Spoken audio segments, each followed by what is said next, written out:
Welcome everyone. My name is Fady. Um, in this breakout session, we'll be talking about. I'm going to read it out because it's like a very long title. The mindset of an artist merging passion with practicality. It's like the two things that collide in an artist all the time. Um, so as I was thinking about today's session and just kind of chatting about this, and I have a whole bunch of notes on this, but honestly, I was going through the notes a couple days ago and then this morning, and I feel like I'm gonna still hit on some of these notes. I'm happy to email it to you guys if you want to, but I feel like I'm gonna share a bit more from my personal experience because it's like the best that I can pass along is what I've personally done, and I know what worked and it didn't work. So I'll be sharing a little bit of my story, a little bit of how I handled the blend between passion and practicality. Um, Quick background so you guys understand where I come from. Growing up, I've always done music and production as part of my passion.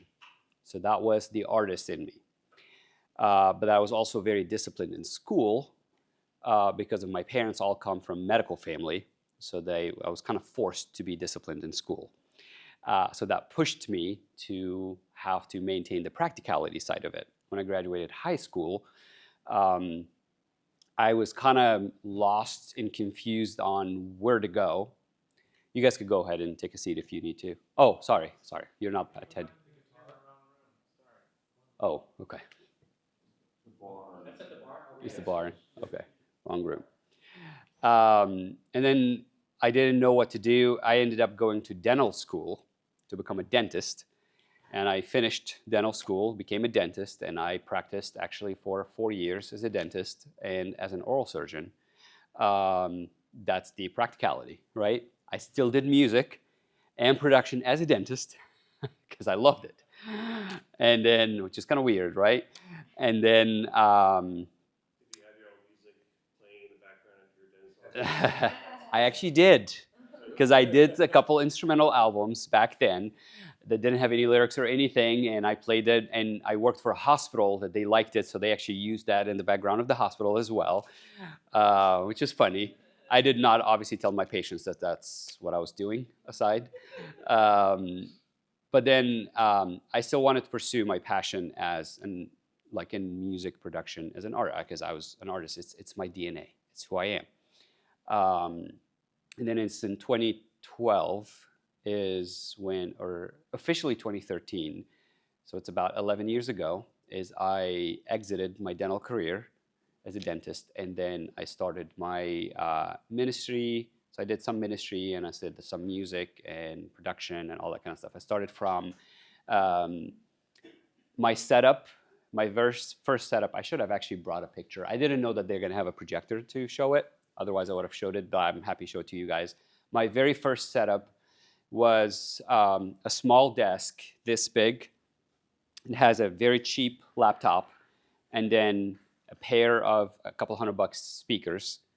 And then I had a $40 microphone that I bought used off eBay. Um, and then I had $100 audio interface. Right now, I think my setup is about $250,000 recording studio setup in terms of all the gear and the equipment in the studio in the last 12, 13 years. I didn't start that way. I started literally was a total setup of $500. So when I talk about passion and practicality, I've lived the pain of those. As of today, I own 4 companies. I own a production company, I own an AV company, I own a real estate investment company, and I own a tech industry company for building websites and mobile apps. So I had to discipline myself to understand the lines between where is my passion and where's the practicality. And there's a few questions I always ask people to start, and I'll ask those out loud here. Artists, they always tend, I don't want to generalize, to look right underneath their feet. And they're only living in the moment. So I am living for today. I'm focusing on today. So I got a new gig that somebody said, hey, would you mix this song for me? And I'll talk from the music perspective, but that applies to you. Hey, it's good to see you. That applies to you if you are a painter, or if you're a graphic designer, or if you are a singer, or a performer, or it's all the same. And then it's like, oh, now I'm gonna get to mix this thing for this friend. So then they go and buy like $4,000 worth of equipment to mix that song that they get paid $200 for, and then they get in debt. And then they realize, well, I didn't get another mixing gig. And then it's like, oh, I failed at my career, or and then now I need to go sell all these equipments because I'm in debt for it, and then they call this trial and failed, and then they either get discouraged and walk away completely from that career, or they still carry the burden and the pain of wanting to do that career, but they can't do that career, and then that stays with them for the next X amount of years until they come out of this circle. And then as long as that stays with you, it's going to be very hard to succeed in that circle. So point number one I want to address is looking under my feet versus playing the long game.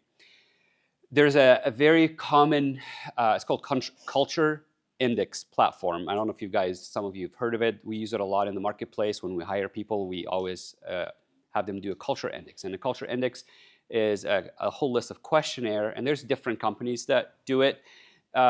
Disc analysis is one of them. So there's so many different ones that you get to understand what you're good at and what you're not good at. And normally the tendency is you're either a micro visionary or a macro visionary. And the difference between those, a micro visionary is going to look at today's task, today's project, and he's going to have a zoned focus on this, and this is it.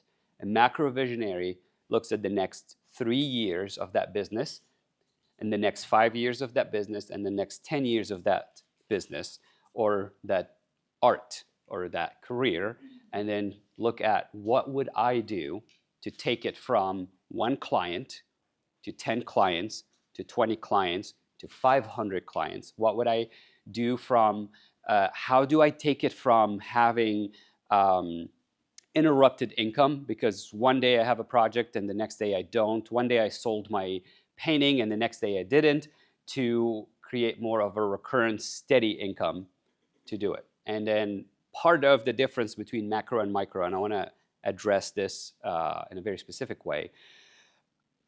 Micro, people who micro visionaries, the problem with a micro visionary is exactly like the guy who started the marathon and then he went sprint so fast at the beginning of the marathon and then just passed out after 1 mile. And then there's like 26 and a half miles left in that marathon, or 25 and a half miles, and then and then you get the macro visionary who looks at the marathon and says, okay, I will run at this pace for the first this much, and then I'm going to sprint in this part a little bit, and then I'm going to slow down in this part a little bit, and they plan it out so that way they can guarantee sustainability. As an artist, if you cannot find a way to sustain your craft on a longer term, then there is no future in your art. If what you're doing is going to be something for the next 2 weeks and 3 weeks, and then you cannot create a sustained future for it to do it long term, what's going to happen is what you had is a fling and not a passion that you can sustain for a long time. And I want to be very careful because I don't want to crush people's dreams. We all, as individuals created by God, have an artistic side in us, because the Lord himself is an artist, and the way that he created the universe, it's actually like you look at all the nature and the mountains and the way he created everything. I mean, he's an artist. You look at the sky, he's definitely is in his nature, and if we're created after him, we have that in us. Some might have that a bit more, some might have that a bit less. But the fact that we would use words like, well, this is who I am, I'm just a microvisionary, or this is who I am not as good as a piano player as this other person, I'm not good as a mixing engineer as another person. That's the difference between just an artist carrying passion and an artist carrying passion and mixing it with practicality to scale what they're doing. I'll give you guys another example. Art is a language. Who would agree? Who would disagree with this? You express yourself through your art, whether that is music, singing, songwriting, painting, mixing, production, video editing. It's a way for you to express yourself. It's a way for you to speak. I remember, especially in my younger days, I would, if I'm going through something and I have a lot of emotions that I can't fully express, I was not a singer nor a songwriter, but I was a musician. So I would sit on my piano and I would play, and that would be how I would express how I feel. And sometimes those said way more than what I would have been able to put together in words. But it's a language, right? Well, language is not an acquired thing. Language is a learned thing, because you express yourself through a language that you've learned over the years and you've grown into over the years. You can't just wake up tomorrow and say, I speak French. I'm a French language artist, so I'm going to speak it and express myself in French. No, you're going to have to actually learn French to be able to speak in French. So Arabic is my first language because I was born and raised in Egypt. English is my second language. French is my third language. For me to be able to stand here with all of you guys, express myself in English as my second language, I had to work really hard on my English growing up. We studied English in school, but I didn't go to a very nice school, so the English teachers that we had weren't really good at all. And then I made it I was very determined that I want to learn English really well, especially that I moved to the States, and I want to be able to communicate, and I don't want the language to become a hindrance. So that way, if I am, which I do a lot of public speaking, especially was running all the businesses and having tons of meetings, I need to be able to say everything I want to say and express everything I want to express in this language without feeling hindered. I also did the same, I'm still doing the same in music. How many musicians here? Beautiful. So many times you've ran into the scenario, whether it's in the songwriting or writing a melody or singing or producing or mixing. So it applies to all of it. And then be like, it's not what I'm feeling yet. But then you feel the pain and the frustration of, it's like in my heart and in my mind and in my artistic passion, I see it a little bit different because I have more, but my talent is limiting me from getting it there. It does. I've said that to myself so many times, especially in mixing, because I do a lot of mixing. It doesn't sound yet how I want it. And I know what I want in my ears. I can hear it, I can feel it, but it's not yet. And then the reason why is probably my talent is not supporting my passion. My talent is grown by practicality and not grown by passion. The more passionate you are, it's not going to make you better. The more passionate you are, maybe make you stick around a little bit longer. Maybe. Because if your talent doesn't grow and it becomes a point of hindrance, what happens is this become a pain point in your work, not a fun point of your work. And when things are pain points and they're not resolved, they cause you to quit. And then the sustainability that we just talked about earlier just goes out of the window. Now let's take this into perspective of what merging passion with practicality. That's the first question that I wanted to ask. Second question, it was actually the pain points. What are my pain points? We do this practice in businesses, and it's actually very helpful for life in general. And let me say this really quick before I hit pinpoints. When artists hear the word business, they immediately cringe because they feel that business goes this way and art goes this way, and they can't work together. And I hate to tell you, you cannot separate both. Unless you are a rich billionaire who has millions of dollars pouring into your account without having to do anything, and then you can just sit in your room, do whatever art you want to do, and you don't care about paying your bills, then maybe we don't have to talk about business. But aside from this, we still all have to pay bills.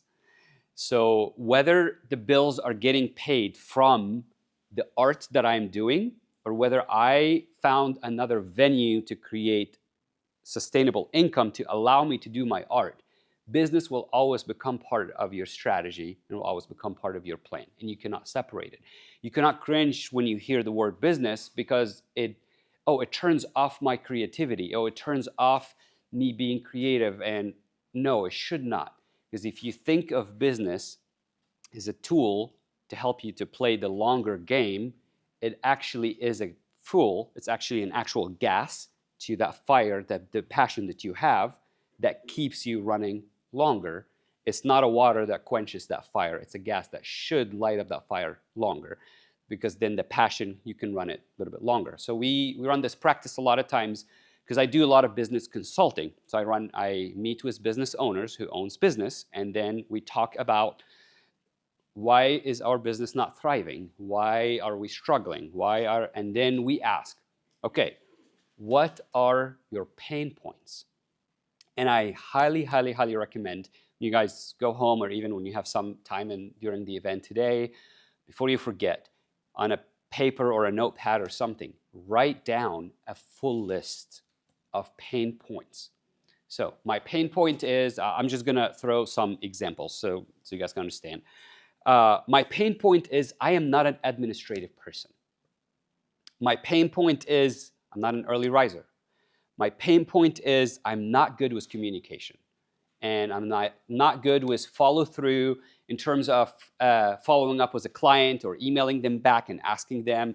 I'm not good at explaining how I want to communicate to the client. So we end up with misunderstanding, that I tell them something and they tell me something and I end up doing something different because I misunderstood, because I have poor communication skills.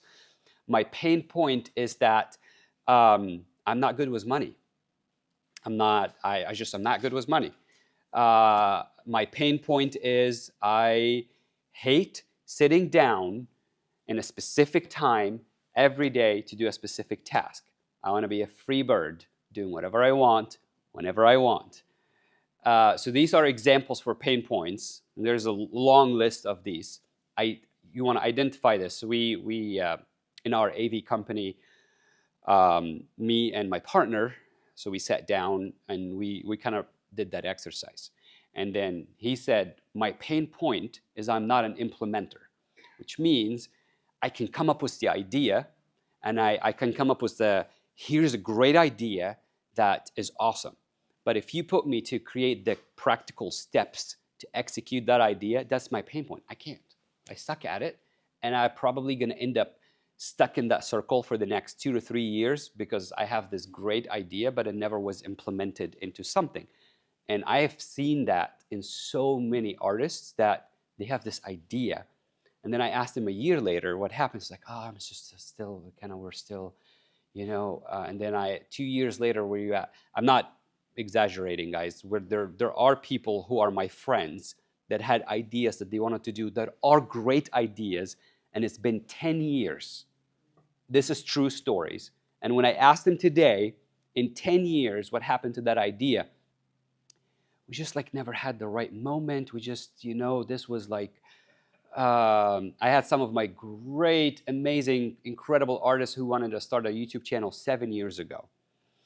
And then for the last 7 years, we've met about every quarter, so 4 times a year for the last 7 years, and they still want to start the YouTube channel, and I still think it's a great idea for them to start a YouTube channel because they have a lot of talent, and until today, it hasn't happened.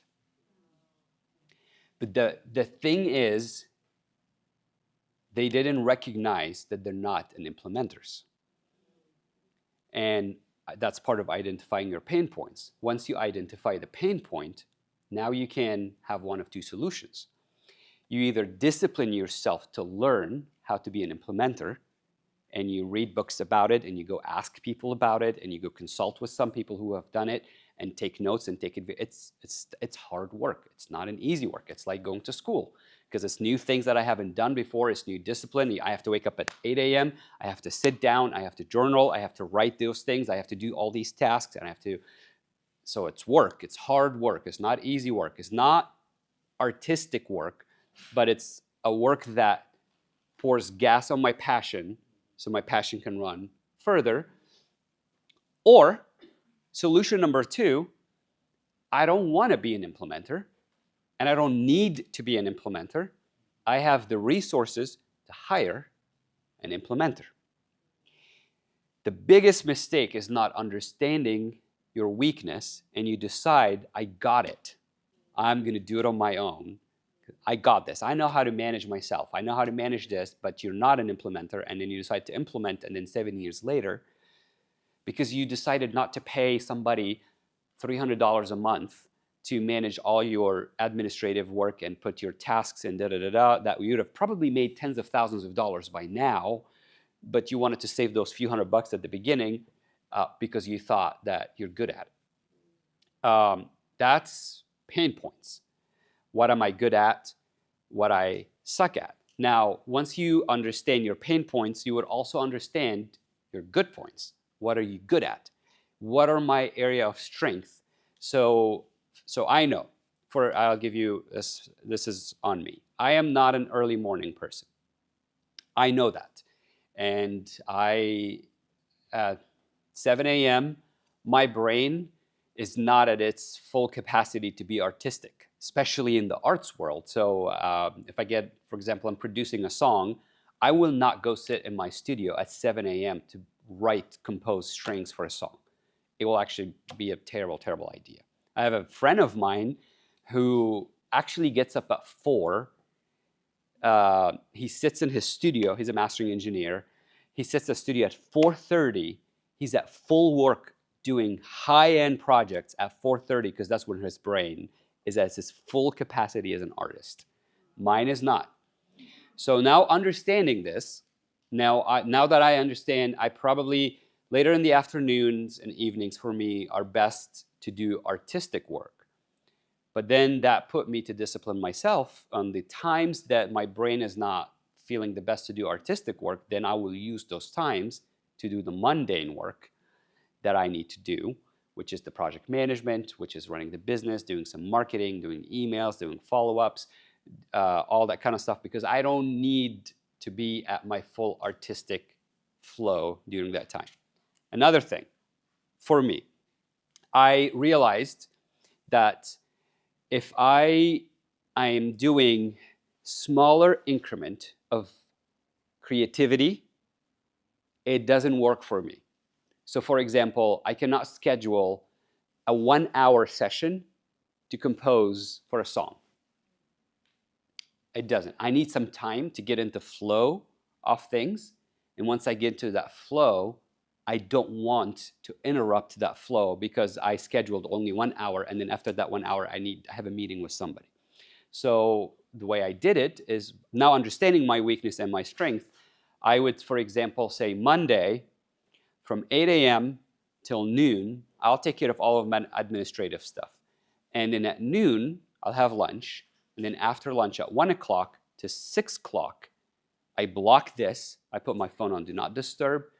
I don't put anything on my calendar because I know now I can go into that zone, I can be creative, and there will be nothing that will disturb me in that process, and I got the time block that works for me. Now, there's some other people might be different. You might be like, I need 30 minutes set aside to songwrite, and I can execute in those 30 minutes, and I'm good to go, and then I move on to the next thing. That's awesome. But understanding your weakness and strength in this part, it changes the game. It absolutely changes the game for you. The dual nature of the artist. Passion and creativity often drives us to create.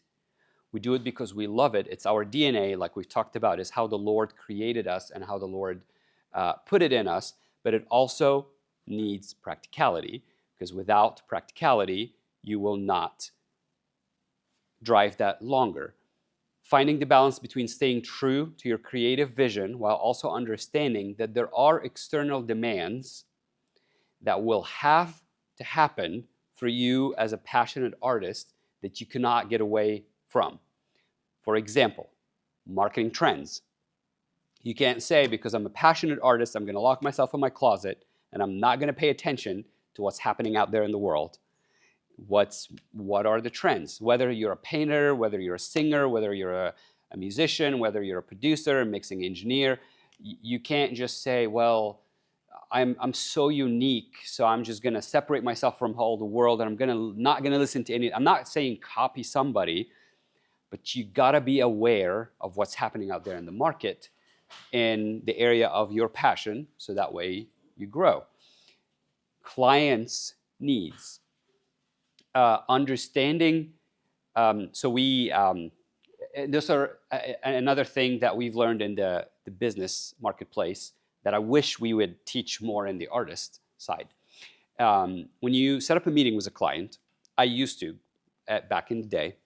I'm very passionate about what I offer, so I would drive the conversation, and the idea is I'm trying to convince them that I'm the right man for the job, as well as I can do what you need. But the difference is they're hearing it from me. I am trying to convince them. Now, in the business industry, we do the exact opposite. So if I have a solution for you, I actually ask you questions until you end up the one saying and bringing that solution up through me.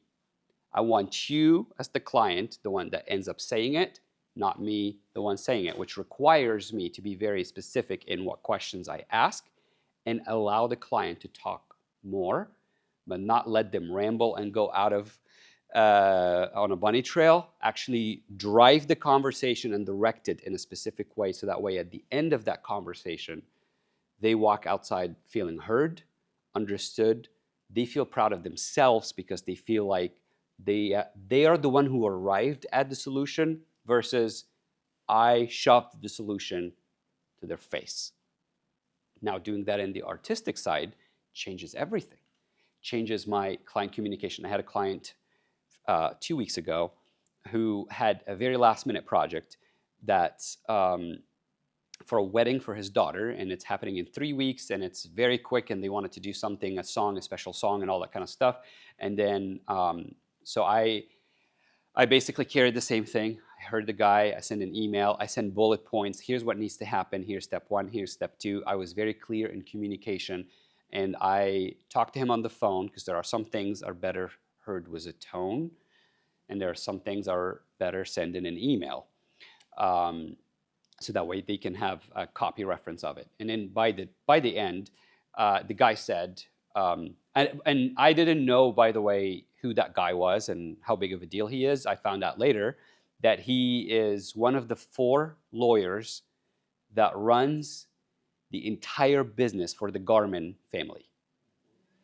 So the Garmin family, which is a multi-billion-dollar family, they hired 4 lawyers, and these 4 lawyers, they run all their businesses and acquisitions and wealth management, and he's one of the 4 guys that run, that's his full-time job. So he works with like the bigs, but then he sent me an email and he said, this was a very professional experience, very clear from day one. I knew exactly what I'm supposed to do. I knew what you were doing. There was very clear communication. I wish other artists that we've worked with, they were like this. We have a bad reputation as an artist that we're flaky. We have a bad reputation as an artist that we don't follow through. We don't follow up. We don't meet deadlines. We don't communicate proper. We don't listen proper to the communication of the other side. We get too emotionally attached to the product that we don't allow the client to have a say in it. These are all bad reputations as an artist We have. And we have also the bad reputation that artists means they are not committed.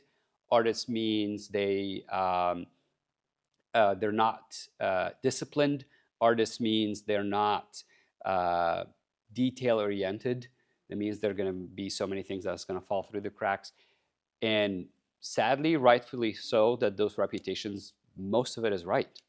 I've worked with so many artists. I've done over 100 records since for the last 15 years since I did production and music as a career. And the artists that I've worked with, and some of them are top-notch, big deal artists, they're flaky. They don't show up on time. They show up 3 hours late. I've had a guitar player that showed up 2 days late, guys. We had a 4-day recording session in the studio for a project. We were doing 12 songs, a full-length album. Never forget.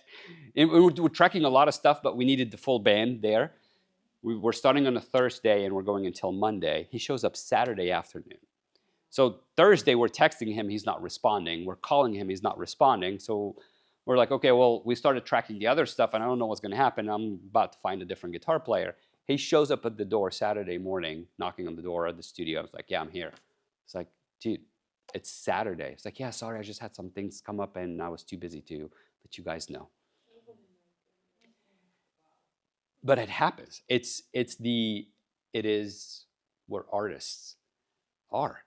It's artists, they get into that mode of, because I'm an artist, it's more like we put ourselves in a superior position to people because we're artists. We have this higher intellectual talent that they don't understand us.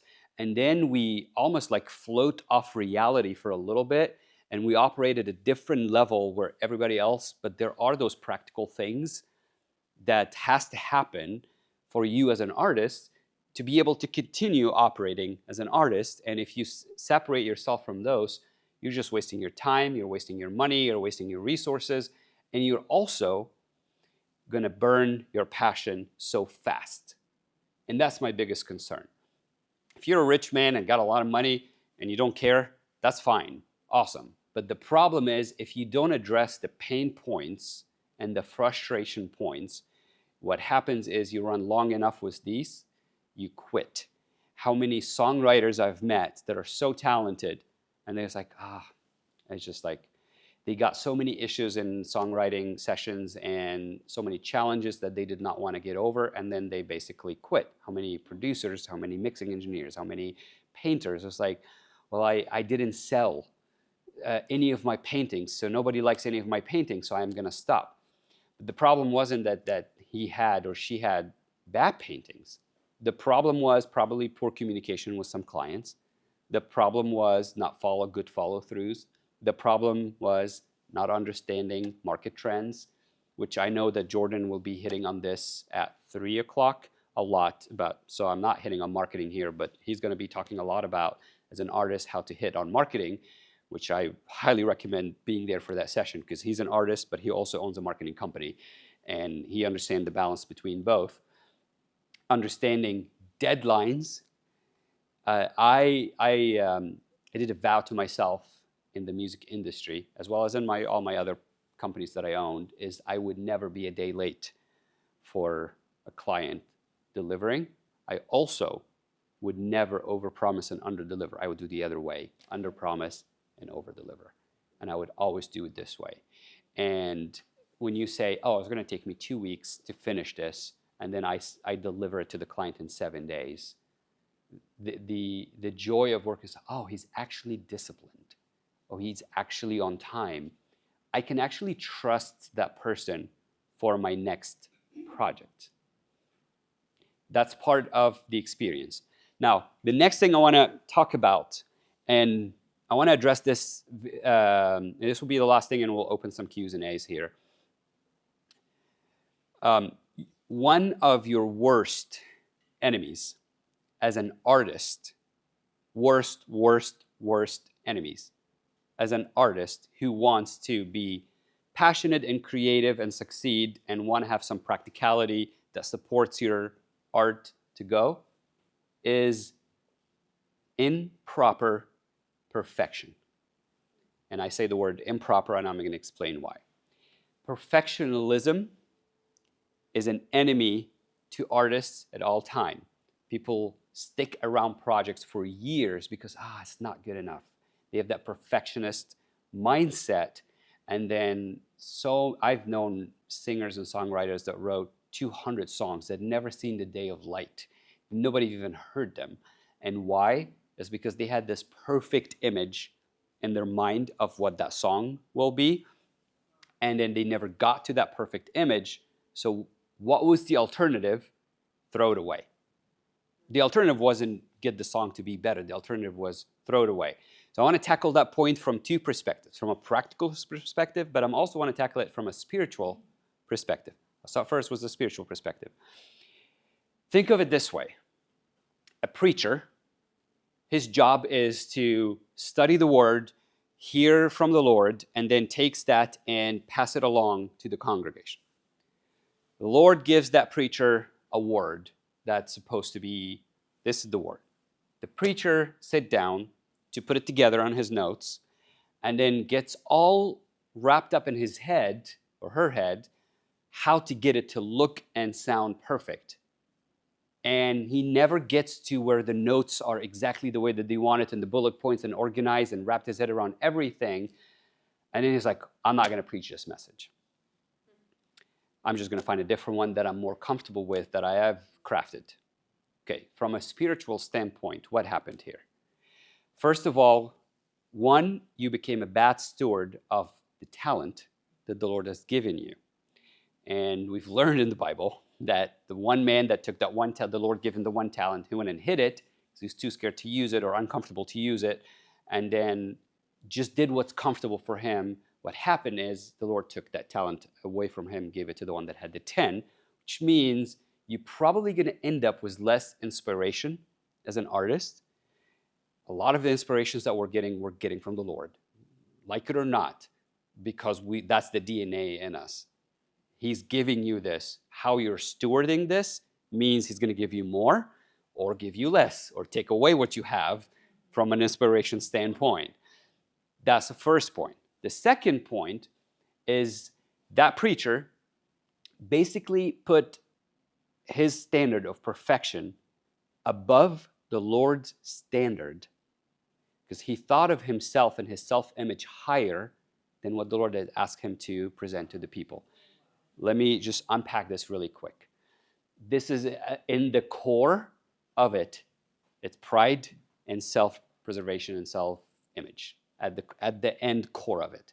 Because at the end of the day, I am worried about the perfect image of my art to see the day of light because I'm worried about how I am going to look in front of others when they hear my song that wasn't the best, when they hear my mix that wasn't the best, when they saw my painting that was not perfect. So then, as of pride, I end up hiding those and not seeing the day of light, and then saying my standard is higher than what the Lord has given me to pass along. And then I put myself and my standard above his, and what happens is he takes those away from me.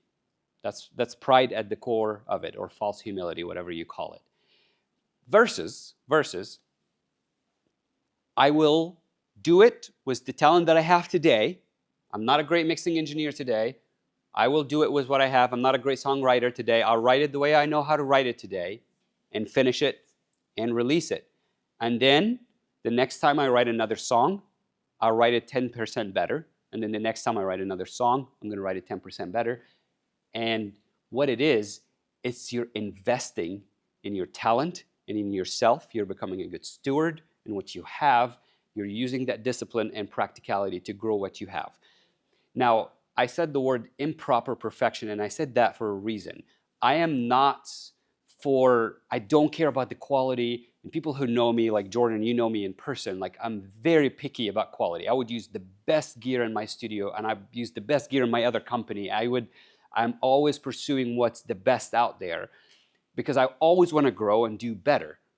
But I don't want to pursue the best and let the best stop me from doing what is better, because it can't. because you're chasing and pursuit of perfection can become your biggest hindrance, where you get stuck and never release any of your art, whatever that looks like, instead of release it with the mistakes in it, and that's okay. What is the worst thing that can happen? You're worried because really what we're really worried at is what is our image. That's what we're worried about. It's we're not humble enough to be okay to be seen that I've released something that is imperfect.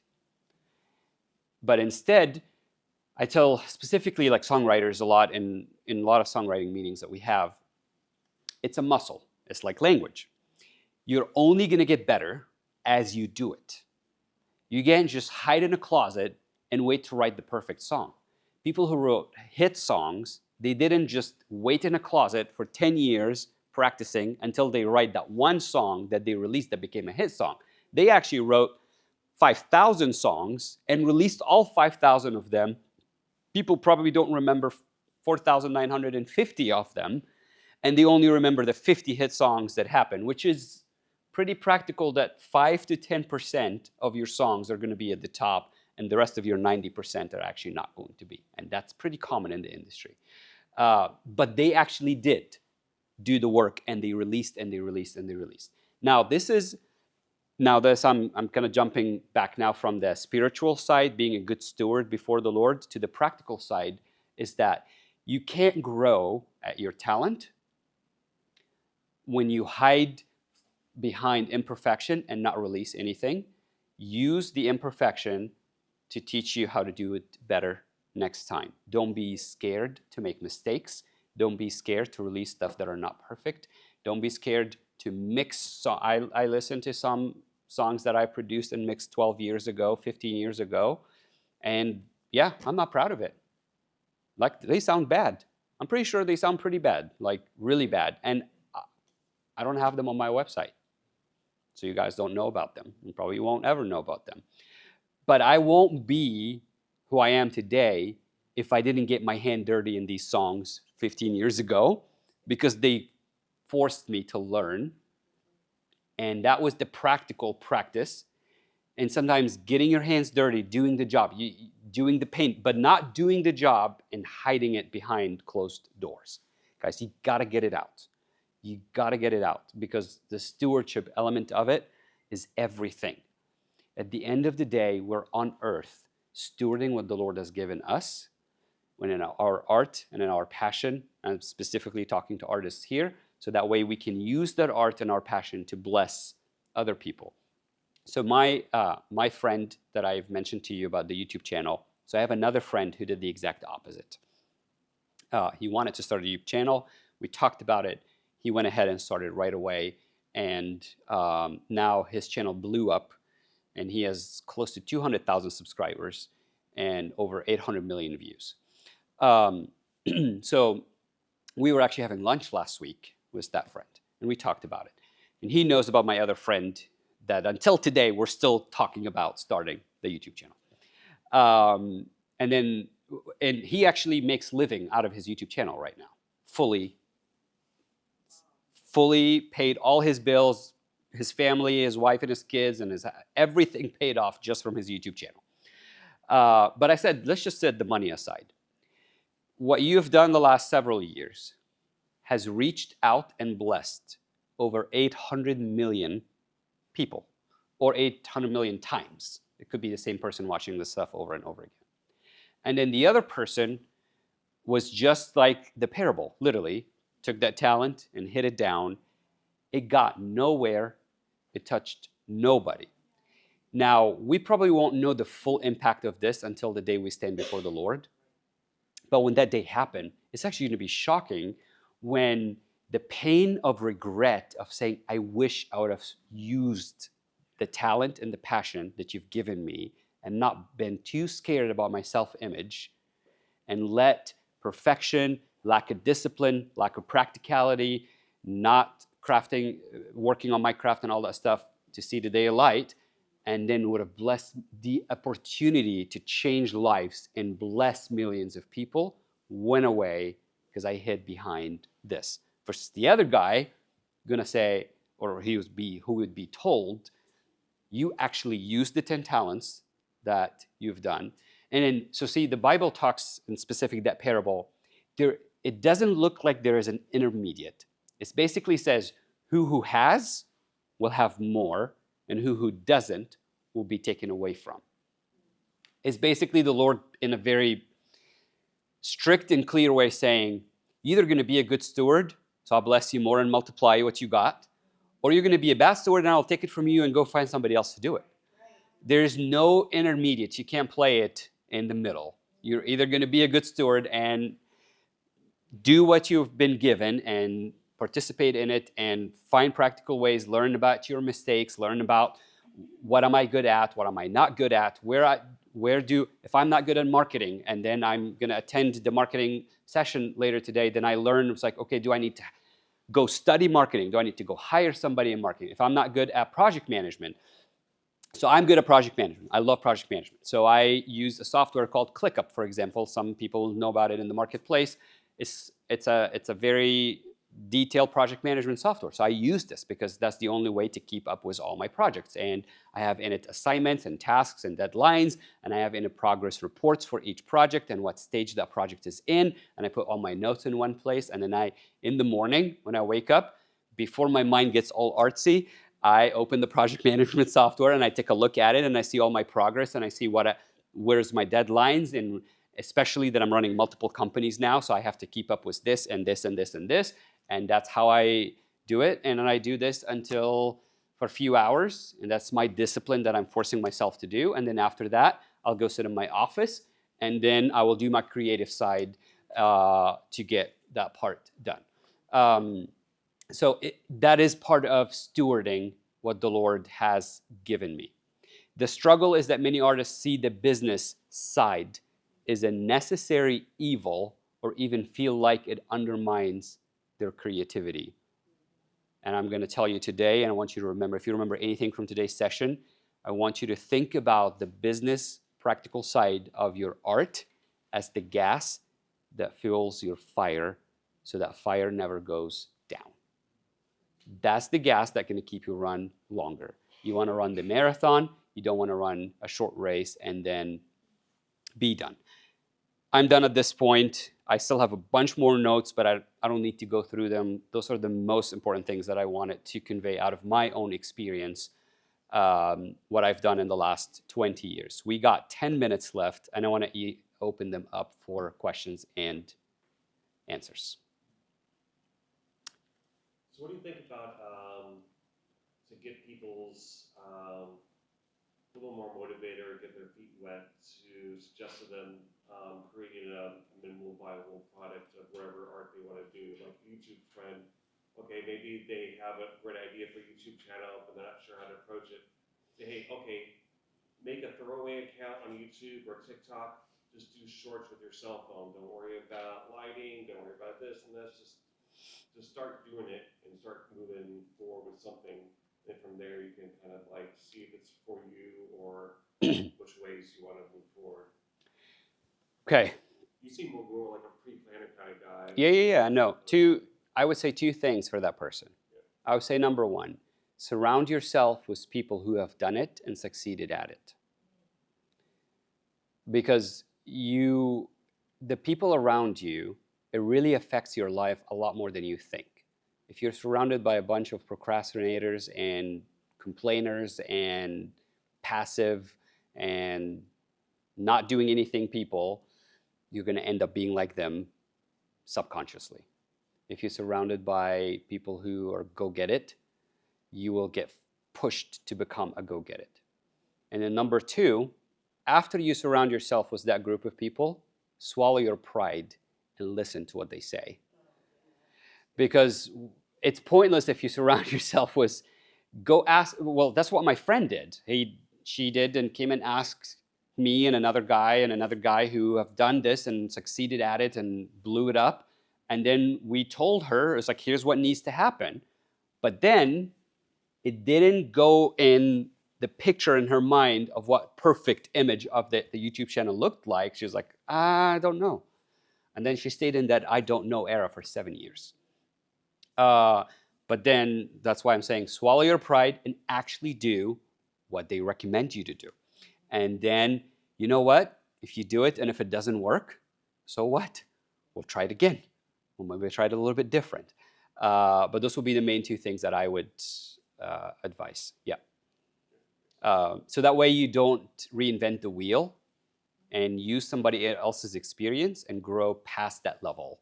But don't start from scratch. You and then you in the back. Okay, when you made the decision to leave your dental practice and pursue these other interests, did you, of course, you had a plan, I think, going into that.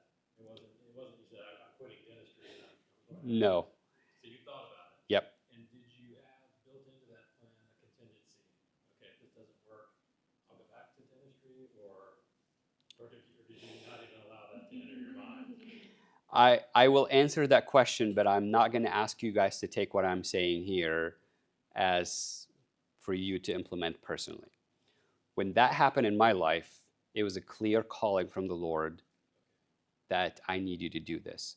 But not only a clear calling from the Lord, I always build contingencies for businesses that I build, always, and backups, and I always run multiple streams of income. Like that's how I do things. But for that specific transition, it was a challenge for me from the Lord to say, I want you to let go of this, and I don't want you to have a contingency.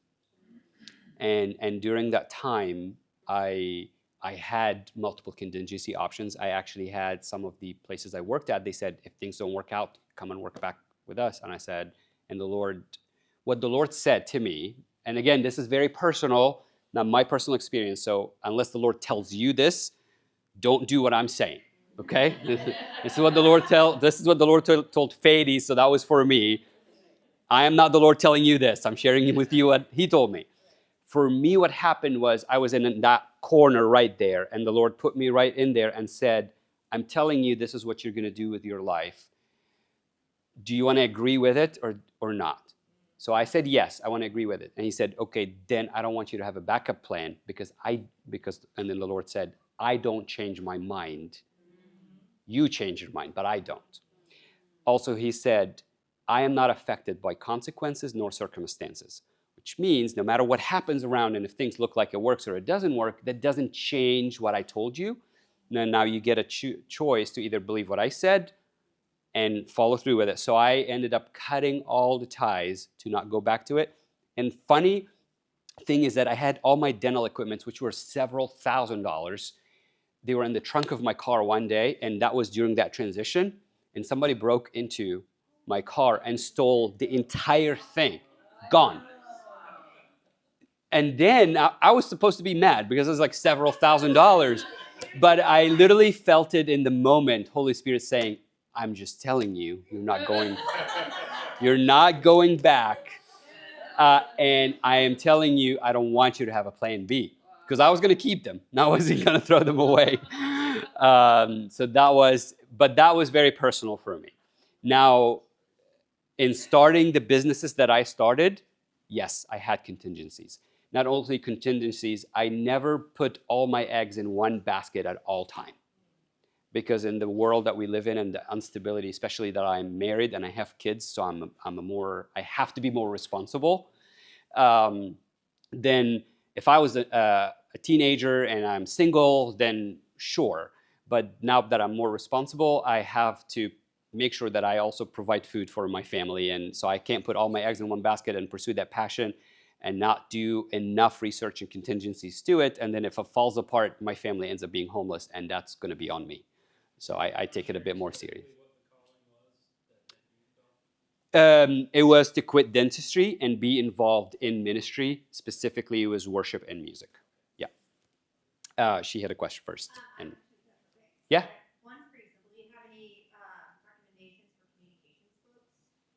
Yes.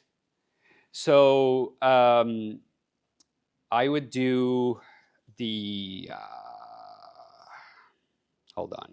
I'm going to pull up the name for you here. Let me get it to you, and I'll, because I don't want to waste, we have only a few minutes. But yes, I do have a very good one for communication that I will suggest to you.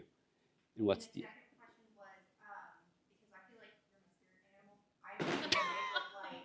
I don't know what that means, but I hope it's a good thing. It's like military, so like it's always like Okay. right, and so I kind of developed that kind of mindset. So I'm very practical. But like, how do you navigate having to balance your creativity, your business, but then most importantly, your family, Yeah, and spending intentional time with your that's a family, great. like your kids on the back burner. Sure. So the no, an amazing question. So the first thing is running through those disc analysis or the cultural index programs that helps you understand your points of strength and your points of weaknesses. Because it's like you can't find solutions without finding where the problems are or where the issues are. So once I did a lot of these, I did several, like 4 or 5 of these. I understood what are my points of strength, what are my point. One of my points of weakness that I know is that I can't settle and be okay if I know that I have an open project right here that has not been finished yet. I am not at peace with this. So what happened is I end up um, going into my evening with my family and my kids, and my mind is still thinking about the unfinished project.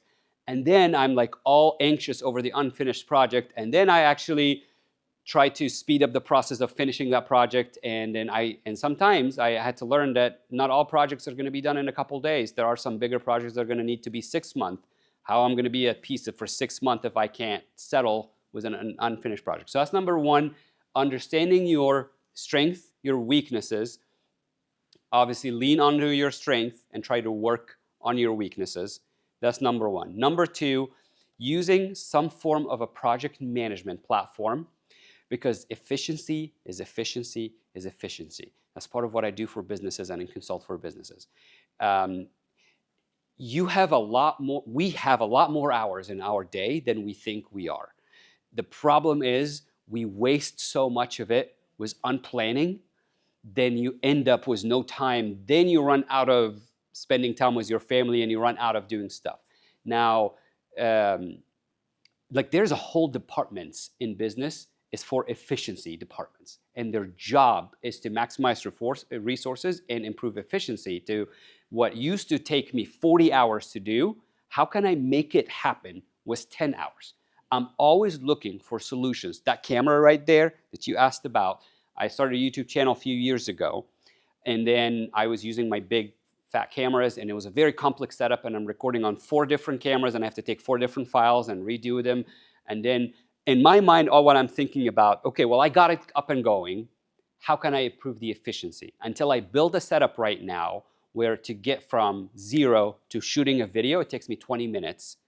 And then I edit the video as I'm shooting it in the same time. And then by the time I'm done, I am done. I can do a video and edit it and export it in about an hour and a half, what used to take me 8 hours. So now I got an extra 6.5 hours to spend with my family and do other stuff.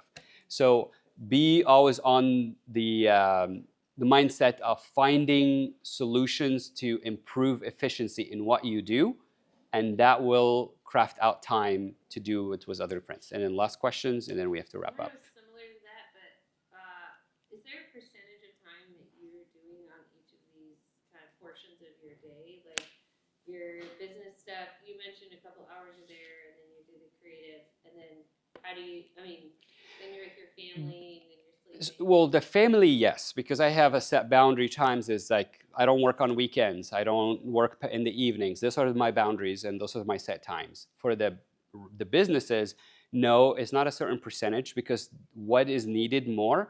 But what I've learned is to delegate, and then the more you learn to delegate and train people and trust them, the more I can be hands off, and that allows me to do the stuff that I delegate the stuff that I don't like doing or I'm not good at, and I do the stuff that I thrive at. And by doing this, I can work faster, more efficient, and then it's a win-win for it's a win-win for everyone. Awesome. Thank you guys.